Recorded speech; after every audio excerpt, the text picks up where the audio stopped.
We are still closely tracking developments out of Maui. At least 110 people are confirmed dead in the state's worst natural disaster, and that number is expected to rise significantly.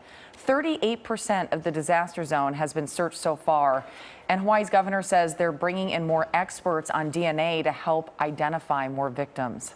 Meantime, Maui's emergency management agency administrator is defending his decision not to activate sirens to warn residents about the wildfire that destroyed the historic town of Lahaina.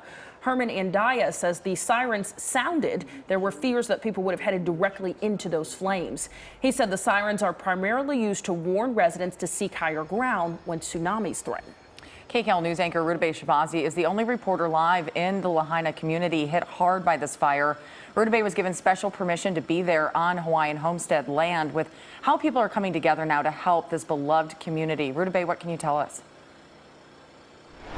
Well, good morning, guys. We've talked about the federal government response, the state government response, and why these alarms weren't sounded. And so I think there is a feeling of frustration among the people here in terms of the government helping, the government stepping in to save them. And we've seen this from the beginning, people really mobilizing to take care of themselves, to help each other. It has been so heartwarming to see what is going on, and also very impressive to see what they've organized. And one of the main leaders is a surfing legend, Archie Kalepa.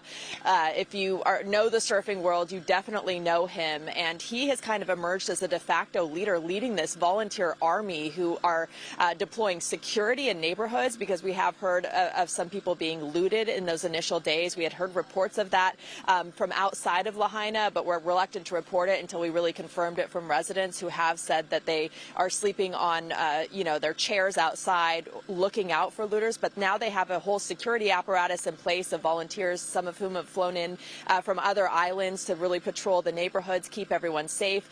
They walk around at night and feed everyone dinner, really sophisticated operations that they're running. They have an entire supply chain of donations to give to people. They told me this morning that they actually have too many supplies at this point, and they're going to morph this into more of an ops and communications center. So they've really kind of taken on this entire infrastructure on their own. Take a listen to what he had to say. So before we were just operating, the mind was blank, just surviving, and now we feel safe from that survival mode. So now all these emotions are coming out for the people that ran through that fire, the people that left loved ones behind, that they know they did not make it, and they're living and feeling the guilt of all of that every day. We're hearing a lot about that survivor's guilt that people talk about, having to run out of the flames, leave their friends behind. We have now gotten a look with our own eyes at the devastation on the ground. You can see burned out cars with the doors open, and you can just see how quickly those flames moved in and how confusing it was for people, especially when we talk about why the alarm didn't sound. This really sophisticated system, there were so many questions about that. Now we have an answer. This emergency manager defending the decision, saying that it actually prevented more loss of life. All of that will remain to be seen as this investigation continues, but right now really the focus is on this recovery effort, which has proven very difficult.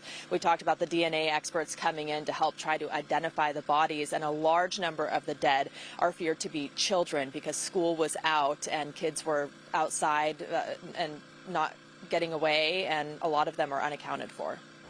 Oh. This story, Rudabeh, I hope you're hanging in there. This is a tough one to cover. Thank you.